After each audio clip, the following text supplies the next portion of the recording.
Welcome to the Future of Field Service podcast. I'm your host, Sarah Nicastro. Today, we're going to be talking a bit about the business of transformation. I'm really excited for this conversation and excited to welcome back to the podcast Joe Pine, who is the author of the book, The Experience Economy, and co-founder of Strategic Horizons. Joe, welcome back to the Future of Field Service podcast. Thanks, Sarah. It's a pleasure to be here again. Yeah, I'm excited to have you back. So you were on a while back. I forgot to look at what number the episode was, but I'll make sure I put it in the show notes. But you were on to discuss your book, The Experience Economy. And this is something that we reference often, as do, countless others, right? Talking about the evolution from commodities to goods, to services, ultimately to experiences, right? And great book, great conversation we had on the podcast the first time, certainly worth a listen. I don't think that, we're saying in today's conversation that the experience is in any way irrelevant, rather looking at what's the next evolution of that continuum. And so you recently co-authored an article for Harvard Business Review discussing the fifth pillar of this continuum, which is around transformation. Okay. And I'm really excited to talk about this today, Joe, because, we talk a lot on this podcast about transformation as it relates to our audience transforming their business to better serve their customers. Today, we're talking about, as I stated earlier, the business of transformation. So moving beyond offering experiences to helping your customers transform, okay? So can you just kind of kick us off by giving a bit of context and summary around, how did this fifth pillar come to be, and what opportunity does it present to folks that would be listening? Yeah, transformations have always been part of the formula, part of the progression of economic value. From the original discovery of it back in the early 1990s, I knew that there was something beyond experiences, by asking the question, what's next, right? Always thinking about what's next. And what I realized is that if you design a set of experiences that are so appropriate for a particular person or company that you're working with, exactly the right set of experiences, then you can't help but turn to what we often call a life transforming experience. In other words, an experience that changes us in some way. And I realized that was a fifth and final economic offering beyond commodities, goods, services, and experiences. We're using experiences as a raw material to guide people to change, to help them achieve their aspirations, in other words. And we all know we're all products of our experiences. We only ever change through the experiences that we have. And that applies to individuals as well as to corporate customers that you're working with, and thinking about the core is how do you help them achieve their aspirations? What do they aspire to become? And how do you help them achieve that? That's what transformations. So let's talk through a couple of examples just to make sure this is clear for folks that are listening. So, we're not talking about quality or convenience or even the experience. We're talking about helping customers realize the benefit and how that helps them transform. So I'm wondering, I know in the Harvard Business Review article, which everyone should go and read, and we can make sure to link to that too, you walk through some different examples, and there's examples of how this plays out in a consumer-oriented business as well as a business-to-business situation. Can you just give a couple of examples to help illustrate this for folks that are listening? Sure. Well, the key example we start with in the Harvard Business Review article, which is called The New You Business, is Profile by Sanford. And it's sort of funny, like the right after it came out, Sanford sells the company. So it's no longer Profile by Sanford, it's just Profile. But what Profile does is they focus on weight loss, right? So that's a personal transformation that many of us, want to have at some point of our lives. Many of us want to have our entire, adult lives, it seems like. And they recognize that you really have to have a commitment to be able to make this happen. That's one of the key things with the transformation is the customer has to be committed. Otherwise, you're never going to make something like that happen. It's too hard, right? And obviously people can always buy self-help books, they can buy diet books, and they can do other things and try and make it happen themselves, but it's just very difficult, and so many of us need help in that regard. Mm-hmm. So Profile is a great system that yes, it's based off of meal plans like WW, the former Weight Watchers, and other companies have. They will sell you these meal plans, but the secret sauce is in the commitment to the program and the health coaching that they do as a result of it. So you go into one of their places. Of course, with the pandemic, you now have virtual consultations, Mm-hmm. but you go into one of their places, have this virtual consultation, and the first thing they do is it's what I call a diagnosis. They want to know, what are your aspirations? How much weight do you want to lose? What are the things what are the obstacles you run into in Mm-hmm. being able to do so forth? And then they explain the plan to them. And the commitment is that you have to have a once a week session with your health coach. Right? And that once a week session is where you really go through any of those obstacles. You get the coaching required. Say, oh, well, I fell down in this area. Okay, well, this is how we can help you, and so forth. And at the end of it, they don't let you off off of this commitment or off of this coaching session without a commitment, not to not to losing weight, not to a particular amount, but to the next session. Mm-hmm. So just keeping you going that session at a time, and that staying through it is what really gives the program staying power. And they've got research that the commitment and combined with the health coaching allows people that use their system to lose more weight than with others. Mm-hmm. So it's a great example. And it's thinking more generically, all of healthcare is about transformation, whether it's going from sick to well. Anyone that's a coach, whether it's a golf coach or a tennis coach or a life coach or an executive coach or whatever it is in the transformation business as well. Mm-hmm. And you have coaching that applies to B2B as well in business, and even to employees within businesses. For example, BetterUp is a coaching platform that works with companies, particularly when they're in some sort of digital transformation, when they're going through the transformations that you're talking about internally to better serve their customers. And they provide coaching to their executives, to their managers and professionals and so forth. They have a system that allows you to input, things that you're looking for, what your particular issues are. And then it has an algorithm that's able to find, well, here's 3 coaches that we think are best suited for you. But you, of course, get the final determination of which coach you want to have. Yeah. Then you go through those coaching sessions. And again, they do, like with Profile, they do a lot of teaching of these coaches. They're not just people that they find, on Fiverr somewhere. They help give them what they need to be able to handle the situation. Right. And interestingly, BetterUp is now going to the individual market. They're not sell to corporate and down below. Now anybody can go to them and be able to get an executive coach that's customized to their needs. Yeah. It's really interesting. I'm thinking about an example of a conversation we've had on this podcast. So there's a gentleman named Sasha Ilyukin who works at Tetra Pak, and he was a guest on the podcast going back a ways as well. But Tetra Pak, obviously, their core business is packaging equipment, packaging materials, and that sort of stuff. But they saw the opportunity because of the success they had in transforming their own manufacturing operations to help their customers do the same, right? And so, it's something where they are able to offer that same transformation. So sort of, a step-by-step process, collaborating with customers to help their customers see the same success they've had in optimizing their manufacturing facilities. And one of the things that I think, we can talk a bit about is, in that model, it's, they accept risk.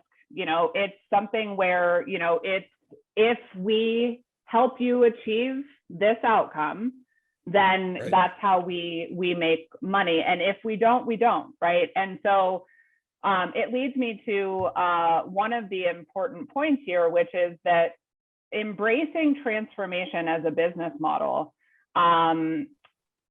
means that you have to be willing to accept risk, and you have to be willing to put your customer's success, at the forefront of your mind, your actions, et cetera. So this is a big shift for companies, though. So can you talk a little bit about, why that can be challenging for people to sort of wrap their heads around? Well, it really is challenging, particularly if you're putting your income at risk, right? If the amount of money you get is at risk based on the success of your customers, then that can be very difficult for people to wrap their minds around. Particularly once you recognize you can't guarantee that success. If I'm selling a good like packaging, or I'm selling a service like installing machines or whatever, right? I can say everything's under my control. I can guarantee this is going to be it. Therefore, you pay me for what I'm going to do. But when it comes to a transformation, there are no guarantees, right? A lot of people who go to Profile by Sanford and want to lose weight, they still don't lose the weight or lose the amount that they want. A lot of companies that go in and help their clients change what they're doing. And you think about management consulting in general is another B2B transformation business, that not all their customers are going to be successful. Not everybody can handle it. So it is a very different state of being almost when you think about this, that you've got to have that attitude that says we're going to do everything we can to be able to do this. But one of the things it says is that you got to pick your customers carefully, right? I remember with Sanford, I did this diagnosis phase, right? That they start with the diagnosis. Well, there's a phase 0 you need to think about too. You'll use another medical term, which is triage, right? Triage, like you're in a battlefield or a huge car accident or, a series of accidents and so forth. Doctors have to determine who can be saved and who can't be saved. And then they focus their resources on those that can, because otherwise they're trying to help the ones that in the end will not be saved is going to take away resources and more people will die. Right. Well, the same sort of thing without the dire consequences of death in there is you need a triage of your customers, is that you need to be able to ascertain, is this client ready for this?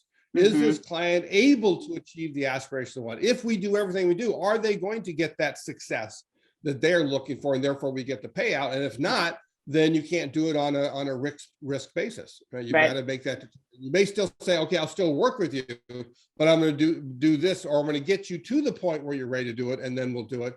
But in some cases, you can't do that, because even though the customer is willing to give you money, you really don't think they're ready for it. Right. Yeah, that makes sense.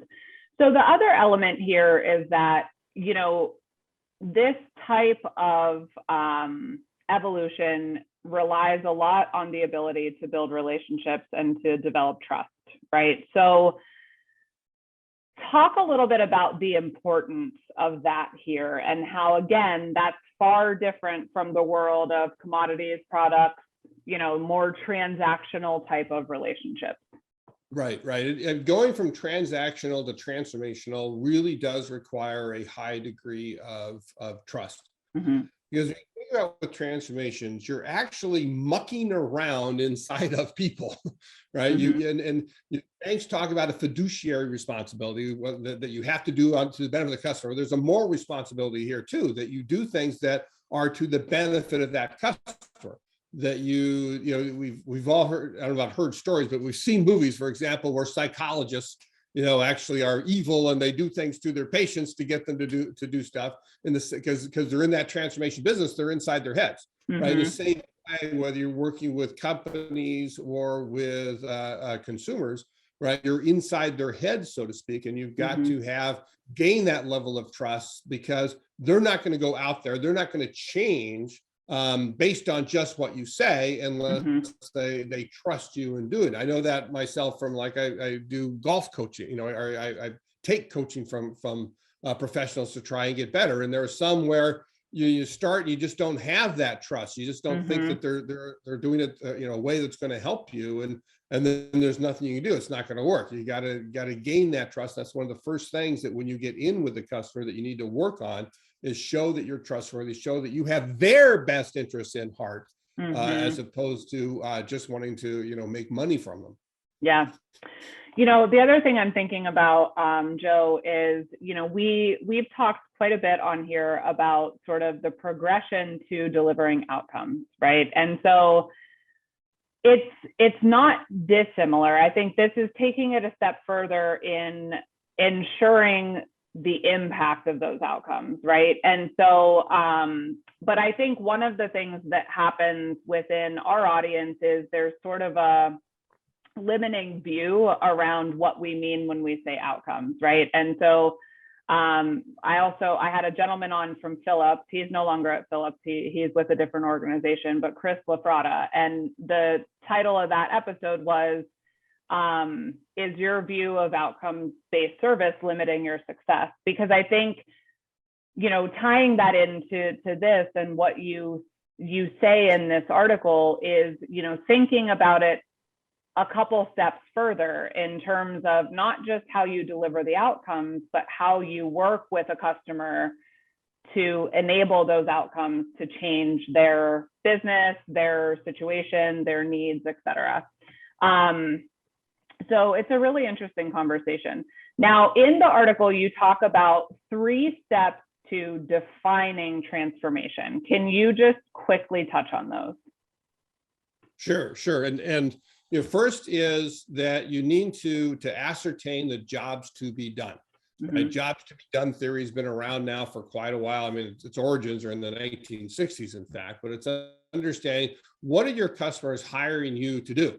Is that when they buy a drill, is a classic example. What they really want is a hole. They're hiring the drill to do the hole. Like hire a contractor to do the hole as well. You can hire your kid and pay him $2 to drill the hole or whatever it might be. So what are the jobs you want to be done? And one of the things that I work with Dave Norton at Stone Mantle has come up with a great formulation and really meat on the bones around the fact that there are 4 distinct jobs to be done: functional, social, emotional, and aspirational. Often we just want the functional things done. If you think about going to a hospital, for example, the functional jobs you want done are, having a bed to be in the hospital, getting to the right places at the right time for the surgery that you're doing. Even the surgery itself, you can think of as a functional thing of going through that. But then you have all this emotions wrapped up in being in the hospital with your loved ones there, with whenever you go under general anesthesia, there's a chance of you dying. And if you don't administer to the emotional needs, then the job's not done. And there's social aspects as well of how do you handle the loved ones when they're in the waiting room, how do you greet them? You think about the fact that during COVID, where so many people were in the hospital and they couldn't even see their family, they couldn't visit them, and it actually increased the number of deaths because you didn't have that social and emotional connection to them. Mm-hmm. And finally, aspirational is what is the real outcome, as you say, which is exactly the right word. What is the outcome that they want done? Mm-hmm. And the surgery itself is only part of it because they're not whole until they heal again. Mm-hmm. Until, for example, you've got hip surgery and you get a hip replacement. Well, you've got to walk. The thing is, a new hip is not the outcome. The outcome is being able to walk or to play golf or to whatever it might be. And again, the job's not done until you hit that aspirational outcome of what they're trying to do. Mm-hmm. Yeah. I think about the aspirational one a lot as it relates to our audience, because I think one example that came to mind as you were talking through that is, around data and the ability some of our companies and our audience have to leverage data that they might be gathering on their customers' operations for their own use in a way that provides those customers insights that can really help them, right? But I think that where sometimes we limit ourselves is how far we take that vision. So customers aren't necessarily going to benefit from, a company just dumping them a bunch of data and saying, hey, here you go. I mean, if you can take that a step further and then think through how do you make that data useful? How do you make it actionable? Is there coaching you can do to help them use the data? Is there, education you can provide on what the data means and maybe what other customers of yours in those ecosystem in that ecosystem are doing with the data. Then you start to get into helping them with their aspirational objectives in a way that can be unique differentiation, right? So it's interesting. Okay, so ascertain the jobs to be done. Go ahead. Right. Well, right. So, and then and you're getting into the second step, in fact, which is define success along the way. Mm-hmm. Right. So rarely can you go like from here to boom, one life transforming, experience. Right. So that will happen, but those are almost always serendipity. But it takes a series of steps along the way. And what are those milestones that you have to go to, right? You talked about, well, you got to get educated, you got to be able to use the data, you got to be able to apply the data. How do you go through those and define success along the way is a key thing. And then you've got to identify the barriers that they have to overcome in order to be able to achieve that success. And often your past experience with other clients will enable you to recognize what those barriers might be, but every person, every company is idiosyncratic, is an individual, and you've got to be on the lookout for those and identify what those might be for that individual company. Yeah, that makes sense. Okay, so that's how we define what the transformation looks like, and then you go into talking about the steps to designing offerings to aid in or create that transformation. So what does that look like? Yeah, so first of all, is to recognize with the transformation, what you have to do is you have to integrate together a number of different elements into one cohesive offering, into one solution, basically. And it really is a solution business. Recognize transformations are built on top of experiences. Right? We only ever change our experiences. Experiences are built on top of services, the activities that people do. Services are built on top of goods, the physical, tangible things, and goods are made out of commodities, right, at the bottom level. So all of these happen. And today, but if you're not in the transformation business, if the customer isn't buying that full transformation from you, then guess what? They're responsible for integrating all those solutions. Again, going back to dieting, I'm responsible for buying the dieting book, buying the meal plans, keeping track of my calories, doing all of these things. And guess what? I'm not all that good at that. And my chances of success are go down. So how do you integrate those together? And it doesn't mean you have to supply all of those elements. That you often can partner with other companies and be able to pick and choose and get them to bring together these elements where they excel at things. So you've got a complete and total solution. You got to recognize where what are the things that you don't have. And then when it comes to partnering, the second element here is also to partner with your customers, right? That it is a partnership that you've got to get them involved. Again, you've got to get that commitment. We have the old saying that you can lead a horse to water, but you can't make him drink, right? If the horse doesn't want to drink, it's not going to happen. So you got to partner with your customers that maintain that commitment all along, and understand that there's times in any partnership where they're in the lead, and there's times when you're in the lead. And that dance that you go through is very important. And another key element. Sorry, Joe, real quick, I was just going to say on partnerships, I know one of the learnings that a few people have shared here as they kind of progress through the journey to advancing their service businesses, right? And so as you kind of look at services to experiences to transformation, it typically means partnering with a different stakeholder within your customer base, right? So the person that you sell services to is not the same person you're going to sell transformation to, and so that's part of the journey for these folks, is understanding what that stakeholder landscape looks like within their customer base, and developing relationships with the people that ultimately are going to want to not only invest in, but to your point, be equally committed to the transformation. Right. If you think about normal customer hierarchy, right, you may be selling services at this level, but if you want to sell transformation, that's going to be at a higher level, right? Yeah. Absolutely. Yeah. The third thing is to provide customized support, right? You can't do this on a standardized basis. You can't have one offering, one solution that fits everybody, right? No solution fits all. You've got to be able to customize it. And it gets back to my initial work on mass customization back in the early 1990s, is where all of this flows from, is efficiently serving customers uniquely. And I want to, as an example, one of my favorite companies in that regard is Progressive Insurance. that they have tens of thousands of different policies. It's why you can name your price and they will design a policy that fits your price. But then where they really shine is when when you have an accident and they come to your rescue and they make you whole, right? That's their business. The former late CEO of Progressive, Peter Lewis, said a number of years ago that we're not in the business of auto insurance. We're in the business of reducing the human trauma and economic costs of automobile accidents in effective and profitable ways, right? Mm-hmm. That's a transformational view. And it's all based on that customized. And earlier you used a word about, you said the word insure, that something happens. And I've got a little insurance model that applies to, I think in general, to all service companies.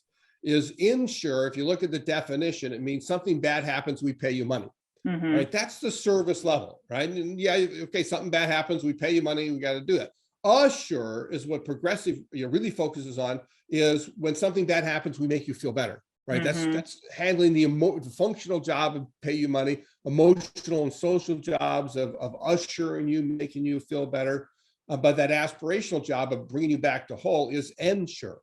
How do we ensure you get the outcome you want? And that applies in any business that wants to think and be in the transformation business. Yeah. And then that relates to the next point about supporting the full range of jobs to be done. Don't just focus on aspirational, recognize that you have all these others, and don't just focus on functional. Those are sort of the two endpoints that if you're not in the transformation business, you tend to only focus on functional. If you're in transformation, sometimes you focus only on aspirational without taking all those into account. And the final thing is incredibly important, and it gets back to what you were talking about earlier, Sarah, about risk, putting risk at it, and that's charging for outcomes.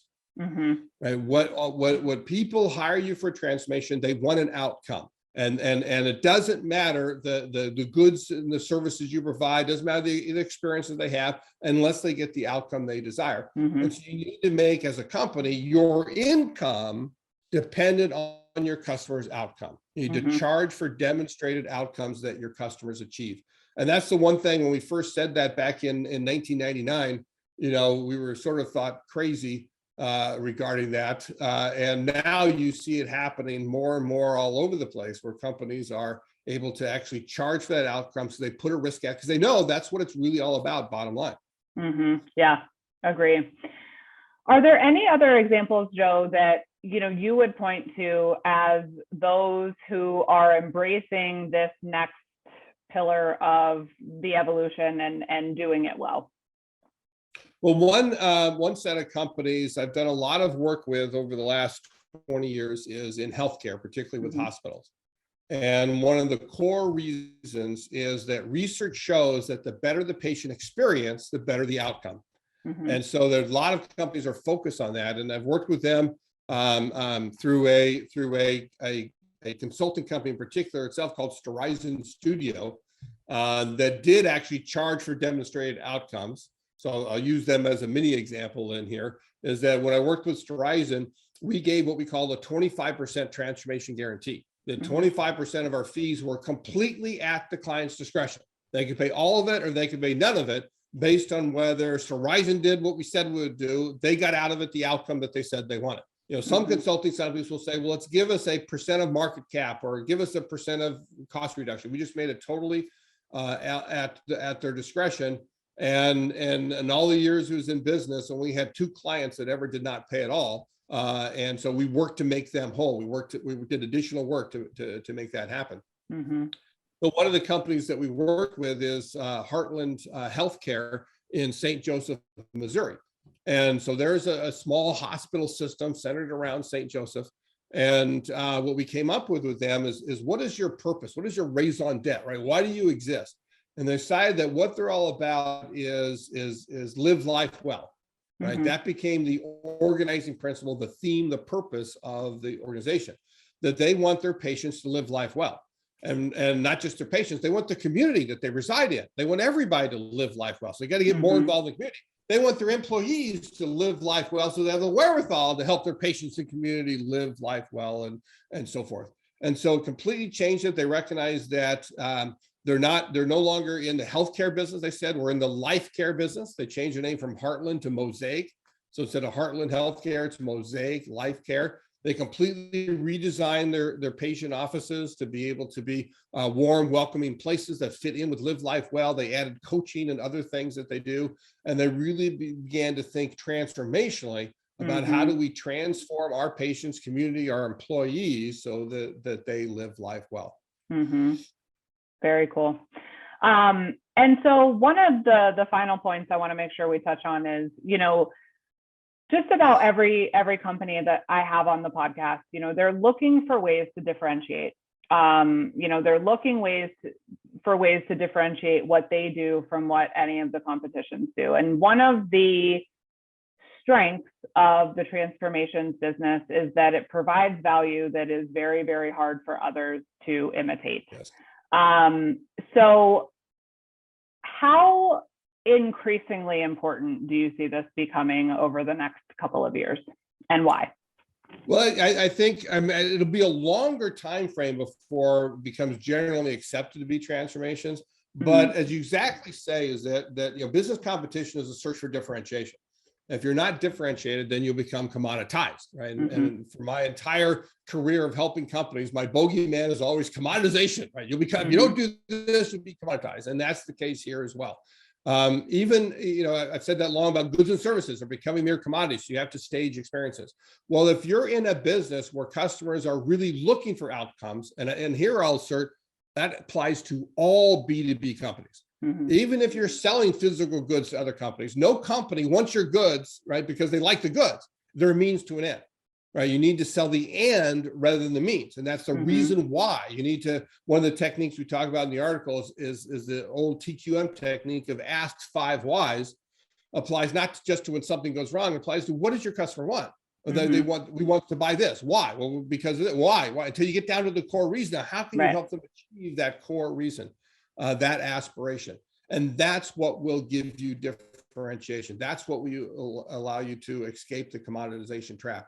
And so whether it's 1 year, 3 year, 5 or 10 years, as you find yourself being commoditized, particularly as a B2B company, particularly as one in field service and other sort of service industries, is to recognize the opportunity that is there in transformation so that you will be differentiated. And if you're smart, you will take advantage of the next 1 to 3 years before your competitors. You'll commoditize them because of your focus on being in the transformation business.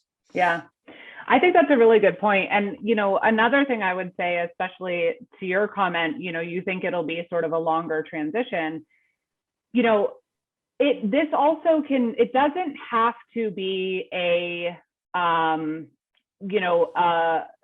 complete 180 on how a business sells itself. It can be a diversification strategy. You mentioned earlier on that if you're going to go into the transformation business, you need to be selective about who your clients are, right? So, for a company who is, well established, who has, seen good success selling services, even selling experiences, it doesn't mean you have to go all in on pushing transformation to all of your customer base.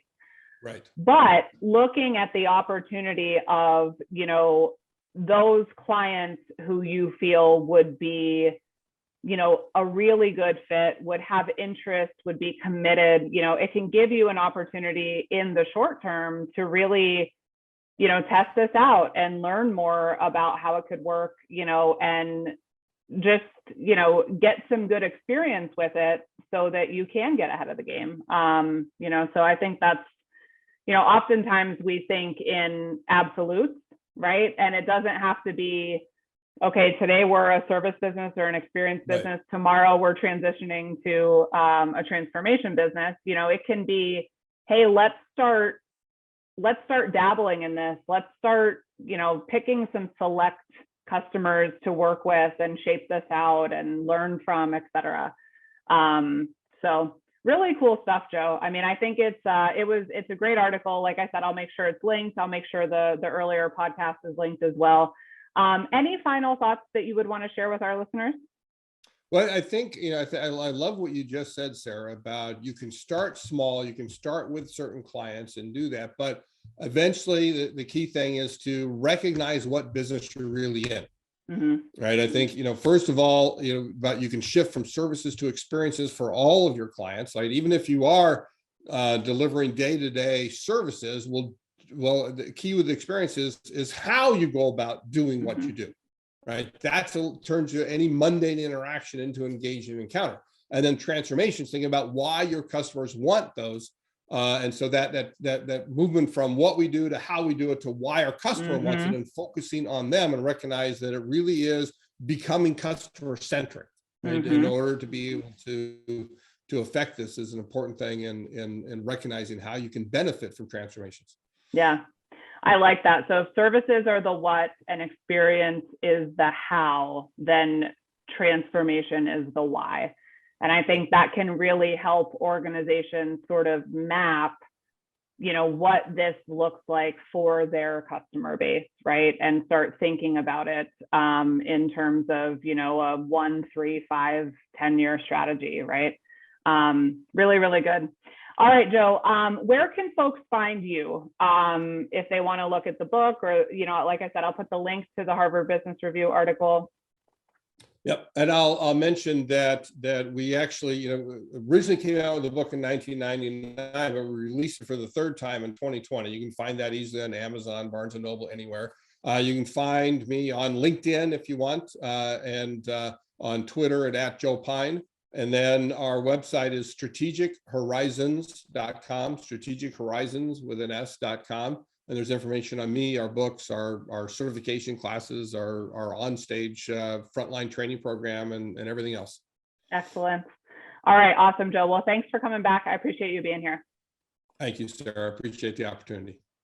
You can find more by visiting us at futureoffieldservice.com. You can also find us on LinkedIn as well as Twitter at The Future of FS. The Future of Field Service podcast is published in partnership with IFS. You can learn more at ifs.com. As always, thank you for listening.